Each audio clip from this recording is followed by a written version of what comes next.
Hi all, welcome to my YouTube channel. ನಾನು ವಾಣಿ ಶ್ರೀರಾಮ್. ನಮ್ಮನೆ ವರಮಹಾಲಕ್ಷ್ಮಿ ಪೂಜೆ ಹೇಗಿತ್ತು ಅಂತ ಈ ವಿಡಿಯೋದಲ್ಲಿ ನಾನು ನಿಮಗೆ ತೋರಿಸ್ತೀನಿ. ಮೊದಲಿಗೆ ಸಣ್ಣದೊಂದು ಶಾಪಿಂಗ್ ಮಾಡಿದ್ವಿ. ಅದರಲ್ಲಿ ಕವರ್ಸು, ಬಾಗಿನ ಸೆಟ್ಟು, ಅಂದರೆ ಅದರಲ್ಲಿ ಬಳೆ, ಅರಿಶಿಣ, ಕುಂಕುಮ, ಕರಿಮಣಿ ಸರ ಅದೆಲ್ಲ ಬರುತ್ತೆ. ನಂತರ ಅರಿಶಿಣ ಕುಂಕುಮದ್ದು ಬೇರೆಯೇ ಒಂದು ಸೆಟ್ ತಗೊಂಡೆ, 2 ಸೆಟ್. ಅದು ಚೆನ್ನಾಗಿತ್ತು ತುಂಬ. ನಂತರ ಅರಿಶಿಣ ಕೊಂಬು, ನಂತರ ಕೆಂಪು ದಾರ,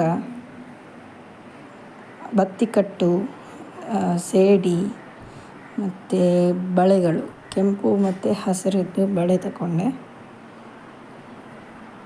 ನಂತರ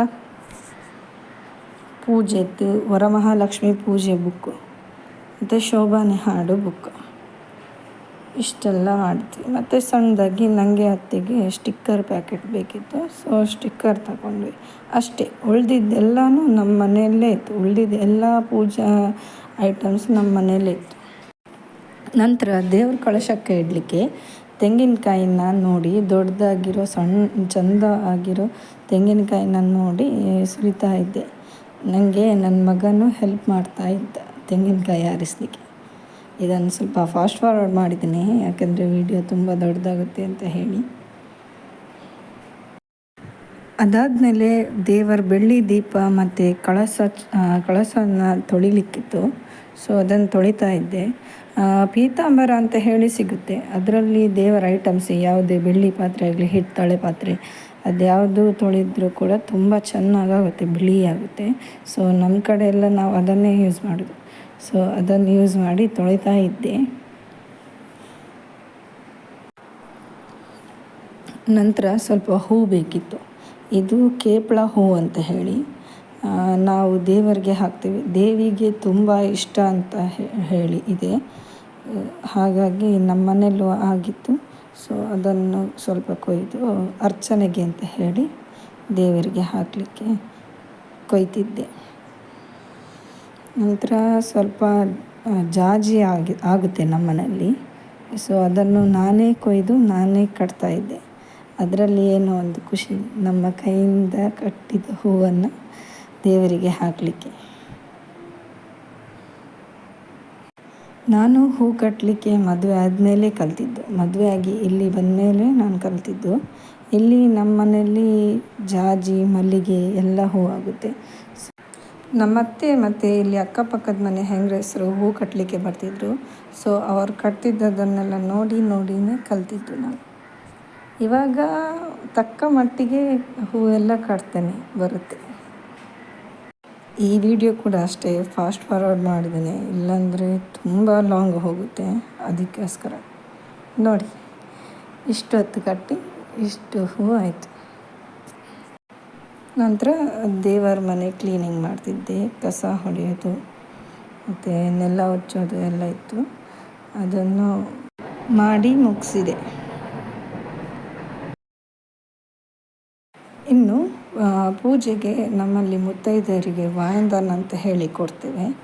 ಸೊ ಬಾಗಿನ ಕೊಡೋದು ಅಂತ ಹೇಳ್ತಾರಲ್ವ, ಅದೇ ನಮ್ಮದರಲ್ಲಿ ವಾಯಂದಾನ ಅಂತ ನಾವು ಹೇಳ್ತೀವಿ. ಅದಕ್ಕೆ ರೆಡಿ ಮಾಡ್ತಾ ಇದ್ದೆ. 8 ಜನ ಮುತ್ತೈದೆಯರಿಗೆ ವಾಯಂದಾನ ಕೊಡಲಿಕ್ಕಿತ್ತು. ಅಂದರೆ ಅಷ್ಟಲಕ್ಷ್ಮಿ ಇದ್ರಲ್ವ, ಹಾಗಾಗಿ 8 ಜನ ಮುತ್ತೈದೆಯರಿಗೆ ವಾಯಂದಾನ ಕೊಡೋಣ ಅಂತ ಹೇಳಿ ನಾವು ಡಿಸೈಡ್ ಮಾಡಿದ್ದು. ಅದಕ್ಕೆ ಅಕ್ಕಿ ಹಾಕಿ 2 ಬಾಳೆ ಎಲೆ ಹಾಕಬೇಕು. 2 ಬಾಳೆ ಎಲೆಯಲ್ಲಿ ಅಕ್ಕಿ ಮತ್ತು ತೆಂಗಿನಕಾಯಿ, 2 ವೀಳ್ಯದೆಲೆ, 1 ಅಡಿಕೆ ಮತ್ತು ಬಾಗಿನ ಸೆಟ್. ಅದು ಬಾಗಿನ ಸೆಟ್ ವಿಡಿಯೋ ಸ್ಟಾರ್ಟಿಂಗಲ್ಲಿ ತೋರಿಸಿದ್ನಲ್ವ, ಬಳೆ, ಅರಿಶಿಣ ಕುಂಕುಮ, ಕರಿಮಣಿ ಸರ ಮತ್ತು ಒಂದು ಸಣ್ಣ ಕನ್ನಡಿ ಮತ್ತು ಬಾಚಣಿಗೆ ಎಲ್ಲ ಇರುತ್ತೆ ಒಂದೇ ಕವರಲ್ಲಿ, ಅದನ್ನು ಹಾಕಬೇಕು.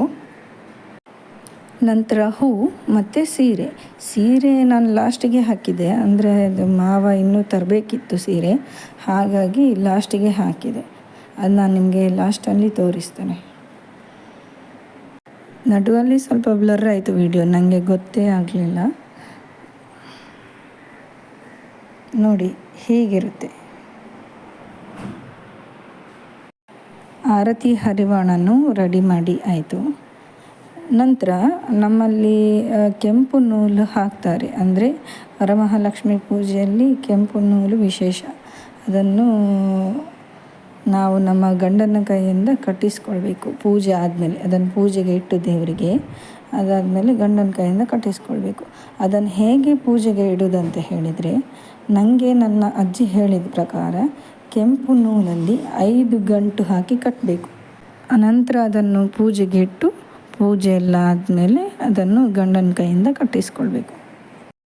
ಇನ್ನು ಸ್ನಾನ ಮಾಡಿ ಮಡಿಯಾಗಿ ಬಂದು ನಾನು ಪೂಜೆಗೆ ಬೇಕಿರೋದೆಲ್ಲ ರೆಡಿ ಮಾಡ್ತಾಯಿದ್ದೆ. ಅಂದರೆ ಈ ಪೂಜೆಯನ್ನು ನಾನು ಮತ್ತು ನನ್ನ ಅತ್ತೆ ಇಬ್ಬರು ಒಟ್ಟಿಗೆ ಸೇರಿ ಮಾಡ್ತಾಯಿದ್ವಿ. ಅವರು ದೇವರಿಗೆ ನೈವೇದ್ಯಕ್ಕೆಲ್ಲ ರೆಡಿ ಮಾಡ್ತಾಯಿದ್ರು. ಅಂದರೆ ನೈವೇದ್ಯ ನಾವು ಹಾಲಿನ ಪರಮಾನ್ನ ಮತ್ತು ಕೋಸಂಬರಿ ಇಟ್ಟಿದ್ವಿ ದೇವರಿಗೆ. ಸೊ ಅದನ್ನು ಅವರು ರೆಡಿ ಮಾಡ್ತಾಯಿದ್ರು. ಈ ಕಡೆ ನಾನಿಲ್ಲಿ ಪೂಜೆಗೆ ರೆಡಿ ಮಾಡ್ತಾಯಿದ್ದೆ. ಅಂದರೆ ರಂಗೋಲಿ ಹಾಕೋದು, ಅಂದರೆ ಕಲಶ ಇಡೋದು, ಕಲಶಕ್ಕೆ ಹೂವೆಲ್ಲ ಹಾಕೋದು ಅದೆಲ್ಲ ನಾನೇ ಮಾಡಿದ್ದು. ದೇವರ ನೈವೇದ್ಯ ಅತ್ತೇನೆ ಮಾಡಿದರು. ನಾನು ಅದನ್ನು ಕೂಡ ಕ್ಯಾಪ್ಚರ್ ಮಾಡಬೇಕು ಅಂತ ಅಂದ್ಕೊಳ್ತಿದ್ದೆ. ಬಟ್ ಪೂಜೆ ಅಂತ ಹೇಳಿದ ಮೇಲೆ ಗೊತ್ತಿದ್ದೆ ಅಲ್ವಾ, ಗಡಿಬಿಡಿ ಇದ್ದೇ ಇರುತ್ತೆ. ಸೊ ಅದೊಂದು ವಿಡಿಯೋ ಮಾಡಲಿಕ್ಕೆ ಮರ್ತೇ ಹೋಯಿತು.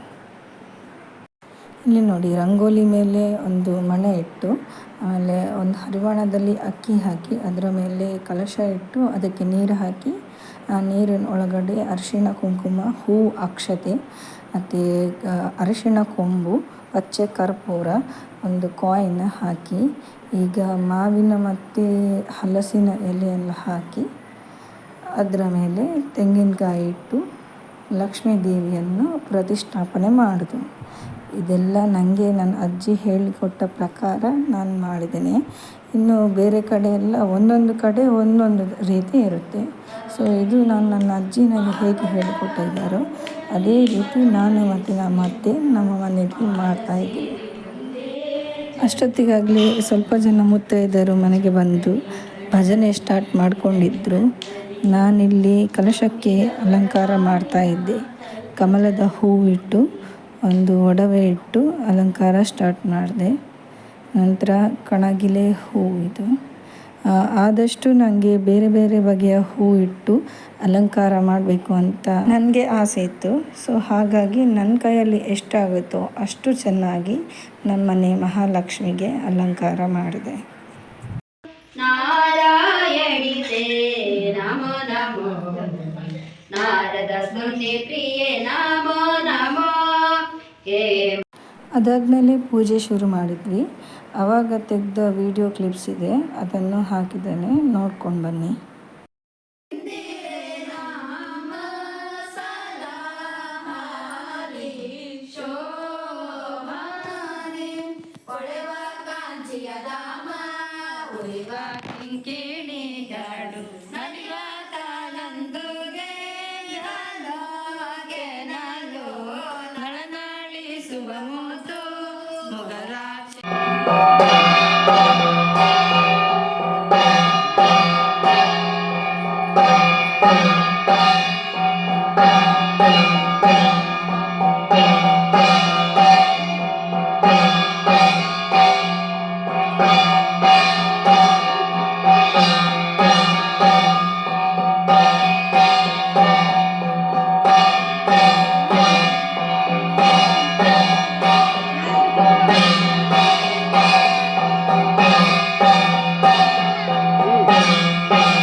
ಕೊನೆಯದಾಗಿ ಬಂದವರಿಗೆಲ್ಲ ಅನ್ನ ಪ್ರಸಾದ ಹಾಕಿಸಿ ಅವರನ್ನು ಬೀಳ್ಕೊಟ್ವಿ.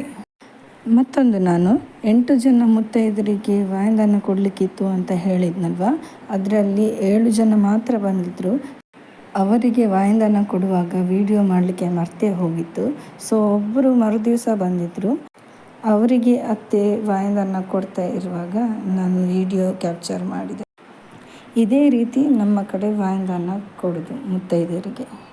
ಸೊ ನೋಡಿದ್ರಲ್ವ ಫ್ರೆಂಡ್ಸ್, ಈ ರೀತಿ ನಾವು ನಮ್ಮ ಮನೆಯಲ್ಲಿ ವರಮಹಾಲಕ್ಷ್ಮಿ ಪೂಜೆ ಆಚರಿಸಿದ್ವಿ. ಈ ವರಮಹಾಲಕ್ಷ್ಮಿ ಪೂಜೆ ಒಂದೊಂದು ಕಡೆಯಲ್ಲಿ ಒಬ್ಬೊಬ್ಬರು ಒಂದೊಂದು ರೀತಿ ಮಾಡ್ತಾರೆ. ಇಲ್ಲಿ ನಾನು ಮದುವೆಯಾಗಿ ಬಂದಮೇಲಿಂದ ನಾವು ಪೂಜೆ ಮಾಡಲಿಕ್ಕೆ ಸ್ಟಾರ್ಟ್ ಮಾಡಿದ್ದು. ನನ್ನ ಅಜ್ಜಿ ಹೇಗೆ ನನಗೆ ಹೇಳಿಕೊಟ್ಟಿದ್ದಾರೋ ಆ ರೀತಿಯೇ ನಾನಿಲ್ಲಿ ಪೂಜೆ ಮಾಡ್ತಾ ಇದ್ದೇನೆ. ಸೊ ಅದನ್ನು ನಿಮಗೆ ತೋರಿಸುವ ಒಂದು ಪ್ರಯತ್ನ ಮಾಡಿದ್ದೇನೆ. ಈ ವಿಡಿಯೋ ನಿಮಗೆ ಇಷ್ಟ ಆದರೆ ಲೈಕ್ ಮಾಡಿ, ಶೇರ್ ಮಾಡಿ, ಹಾಗೂ ನಿಮ್ಮ ಕಡೆ ವರಮಹಾಲಕ್ಷ್ಮಿ ಪೂಜೆ ಹೇಗೆ ಆಚರಿಸ್ತಾರೆ ಅಂತ ಕಮೆಂಟ್ ಮಾಡಿ. Thank you.